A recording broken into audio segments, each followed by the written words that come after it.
Welcome back to Sweet Naya Reacts, and today's videos is going to be people disclosing their paycheck, how much money they make within a month, and their budget.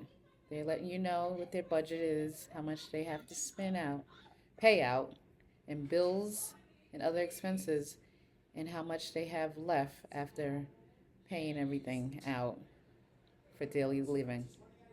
So, we're going to get into this and watch these videos and see what they're talking about. Come budget my paycheck with me as a 39-year-old single mother of two living in Southern California, working remote, making $22 an hour plus commission, which is not enough.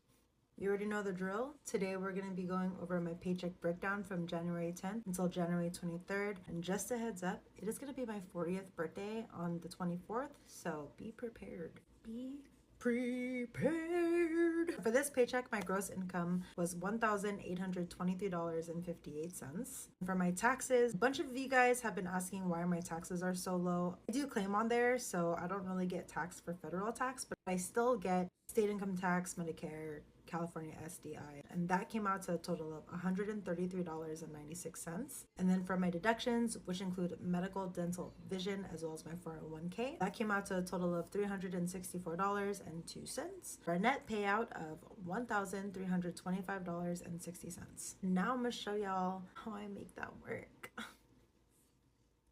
So for my paycheck, I got paid $1,325.60. Child support is $378.92. And then for my food deliveries, I made $521.69. That comes out to a total of $2,226.21. Then I had a leftover balance of $129.10. So that equals $2,355.31. So for this paycheck, I did a little bit differently. I actually split up my check to where I have half of my rent go into my high yield savings account and then the rest of it into my regular bank account. Half my rent is going to be $1,039. My T-Mobile phone bill is going to be $278.25. My Southern California gas bill is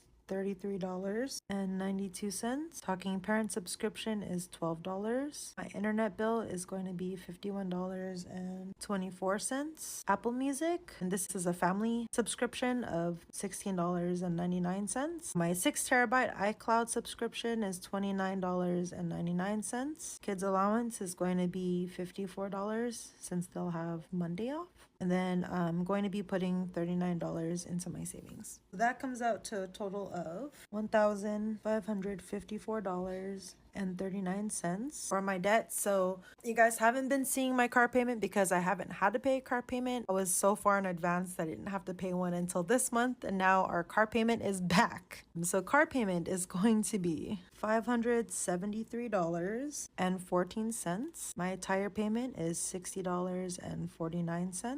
And then we're going to be putting $40 to my Credit One card, $40 to my Saver One card, and $40 to my Quicksilver card.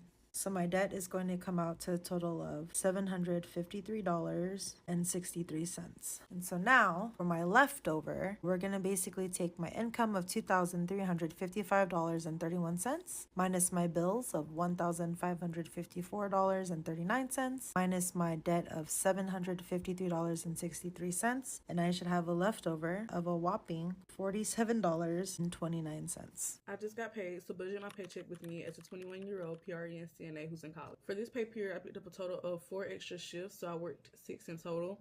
So after deductions and everything, it brought my take-home pay to $1,335. I had $182 left in my bank account, which brought the overall total to $1,517. For my bills, I always pay my car note first. So for this one, it was the second half, and it was $123. I was short $215 for my rent for the flex pay, so I put $215 towards it. My credit card was due, so I put $25 towards it. And then for like miscellaneous stuff, I decided $115 for groceries, $35 for gas, and that was it for that. And then for my savings, I put $100 in my emergency fund and then $70 in my sinking fund. And then for nursing school, I put $200 in that account. On my last video, I did have a good amount of people asking me if I had a nursing school registry set up or a GoFundMe, and I did set up a nursing school registry. It's only about like 3 things left on there, so if anyone still wants to buy anything off of there, I have it linked in my bio. And since it's not a lot left on the registry, I went ahead and set up a GoFundMe too, so that is going to be linked in my bio too for anybody who wants to help. And just thank you guys for all the support and advice and congratulations and everything. I just love y'all so much I could cry. So in total, after paying my bills, setting money aside for groceries and gas, and then my savings, I have $569 left over to work with until the next pay period. Bye, y'all. Come budget my paycheck with me as a 27-year-old mom living in Memphis, Tennessee.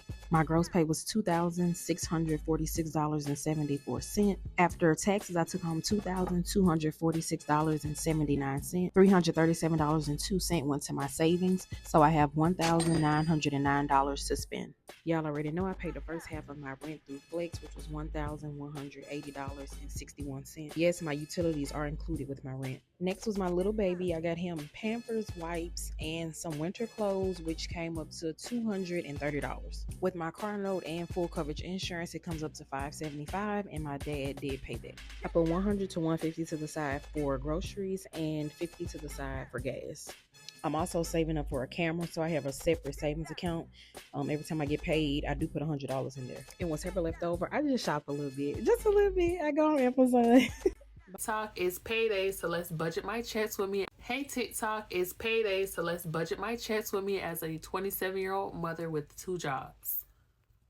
So to start, I do have 1 full-time job and I have a part-time job. I do get direct deposit every other Thursday and Friday. So for my full-time job, my check was $1,444.94. Now that does include deductions from health insurance. I have 6% for my 401k, and I also have 6% direct deposited into a separate account where I have a Roth IRA with my Fidelity investments. My part-time direct deposit was $683.83. I did forget to include this $100 check that I received from my part-time job as well. Altogether, that brings me to $1,928.77. So basically, how I like to ration out my bills is based on the day that it's due, and if I'm able to schedule the day out further, if the dates of the month that I get paid doesn't really match up.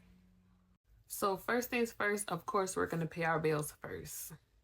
My car payment was $534.42. I got my first bill with Verizon, and that was $209.24.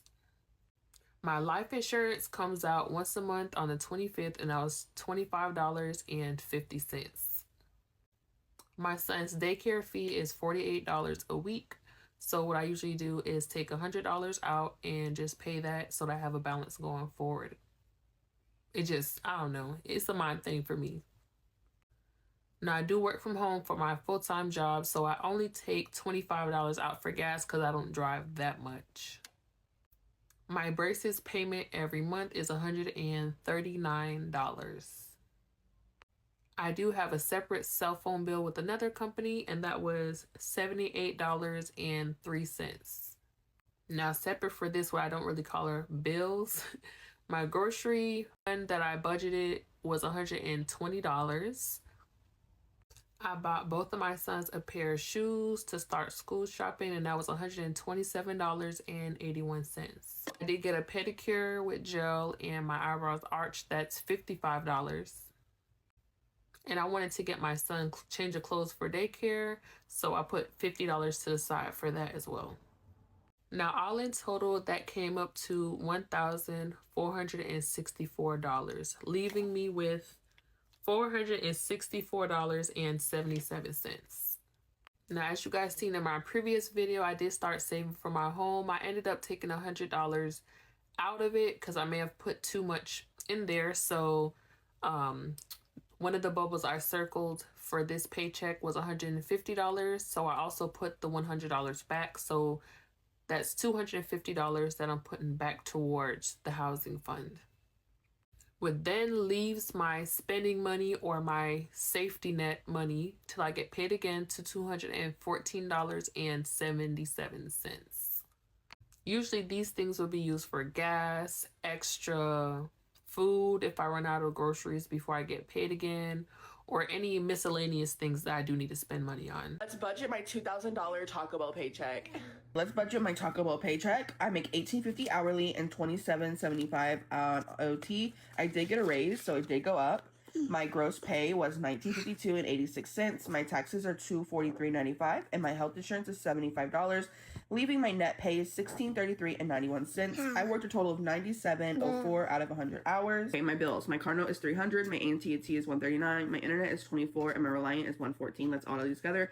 9 plus 1 is 10, plus 3 more is 13, plus 4 is 17, 7. Carry the 1, 3, 4, 5, 6, 7, 7, 1, 2.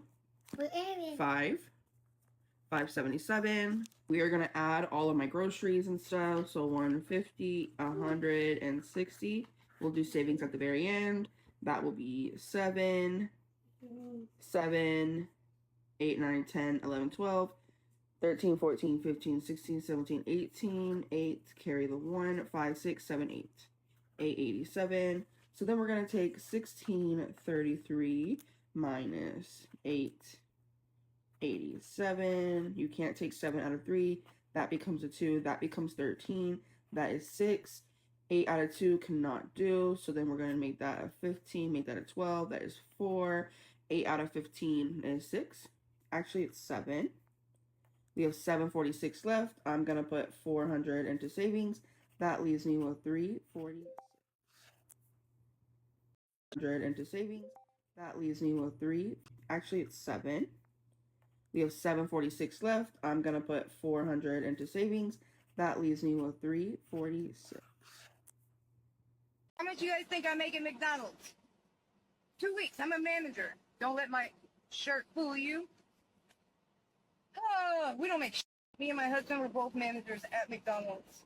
And for 2 weeks, I only bring home, where's it at? $1,100. That's 2 weeks. So as manager, in a full month of working, I bring in what, 2,400? People are always like, why are you guys so broke? Just our rent alone is $1,500. Our car payment is $500. My car insurance, because I was an irresponsible addict for so long, that's like $400 a month. We live in Phoenix, Arizona. My electric bill is like $200 a month. You guys just add up like our regular bills. We only have like a $300-400 median after that. We still have the grocery shop, gas, have money to live. We don't, like, you know what I mean? Like, it's crazy. My husband makes a little bit more money than I do. Tiny bit. Not much. Well, that is it. The expenses people have is a lot. And then the income is barely enough for some people actually making some pretty decent income and budgeting their money pretty well. So, you know what it is too? Like, if your income is low, do not try to create more debt. Try to live below your means. If you have a very low income, if you have a higher income too, still don't try to create more debt because you will be struggling. The more money you make, spend more? No. I say the more money you make, try to save more and try to not create more debt and try to get your debt down and then invest in something. That'll be a good idea. But you don't want to just keep creating debt, making more money and creating more debt. And if you're not making enough, you might want to try to find another source of income so you can pay off a lot of your debt and you won't struggle so much if you're able to. You have to work 2 jobs to try to make ends meet. A lot of people are doing that. Sometimes you might have to do that. So it's the world we live in. Unfortunately, you got to work hard and play later. So that's the conclusion to my video. Let me know what you think. Don't forget to hit the like button if you like the videos. And if you want to see more, don't forget to subscribe and comment. and share the video if it's something you think somebody else might want to see and might be interested in listening to and learning about. And I will see you all in my next video. Until next time, bye and thank you for watching.